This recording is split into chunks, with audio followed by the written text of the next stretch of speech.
Hello বন্ধুরা, এই দেখুন আজকে একটা জায়গায় আসছি, অনেক সুন্দর। এত সুন্দর জায়গা, এই দেখুন মাছ সমুদ্রের ভিতরে।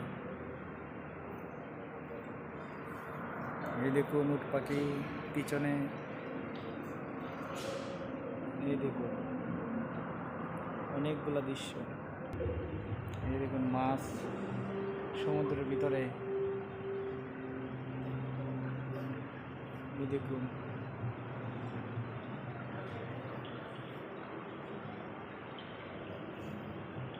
Water boat. এই দেখুন হরিণ, সেম এর মতো, কিন্তু এগুলা হরিণ হইলো জাদুঘরে বানায় রাখছে। দেখুন কি একটা শব্দ করে এখানে।